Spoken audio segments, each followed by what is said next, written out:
75 வீடுகள் உள்ள கிராமத்தில் 51 IAS IPS அதிகாரிகள் பணிபுரிந்து வரும் அதிசயம். விண்வெளி அணு ஆராய்ச்சி என உயரிய பதவியில் கொடிகட்டி பறக்கும் கிராமத்தினர் இந்தியாவுக்கே எடுத்துக்காட்டாக இருக்கும் அந்த அதிசய கிராமம் எங்குள்ளது? பயிற்சி மையமே இல்லாமல் எப்படி இவர்கள் சாதிக்கின்றனர்? வாருங்கள் விரிவாக இந்த வீடியோவில் பார்ப்போம்.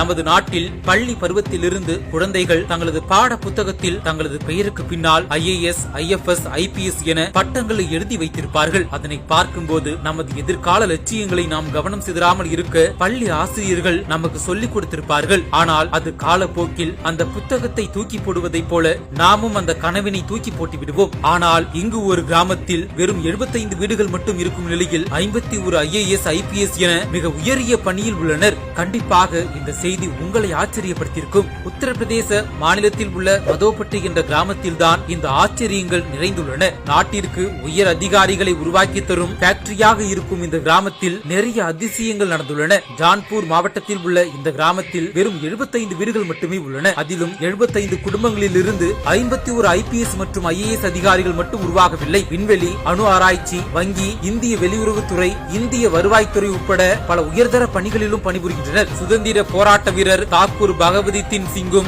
அவரது மனைவி ஷாம்ரதி சிங் இருவரும் இந்த கிராமத்தில் 1917ஆம் ஆண்டுகளில் குழந்தைகளுக்கு கல்வி கற்பிக்க தொடங்கினர். ஆரம்பத்தில் ஷாம்ரதி பெண்களின் கல்வியில் கவனம் செலுத்திய நிலையில் பின்னாளில் ஆண்கள் சிறுவர்களும் கல்வி கற்க தொடங்கினர். கல்விக்கான முக்கியத்துவத்தை அக்காலகட்டத்தில் கிராம மக்கள் உணர்ந்ததன் விளைவே கிராமத்தின் இன்றைய நிலை. அது மட்டும் இல்லாமல் கிராமத்தைச் சேர்ந்த சில இளைஞர்கள் இஸ்ரோ, பாபா அணு ஆராய்ச்சி மையம் மற்றும் உலக வங்கி ஆகியவற்றிலும் பணிபுரிந்து வருகின்றனர். கிராமத்தில் அதிகாரிகளின் எண்ணிக்கை அதிகமாக இருப்பதால் உள்ளூரில் திருவிழா நாட்களின் போது முழு கிராம சாலைகளையும் சிவப்பு மற்றும் நீல விளக்குகள் கொண்ட கார்கள் அலங்கரித்து விடுமாம். சுதந்திர காலத்திலேயே கல்வியின் முக்கியத்துவத்தை இவர்கள் உணர்ந்ததால் இந்த அளவுக்கு கிராம மக்களின் வாழ்க்கையை மாற்றியுள்ளது.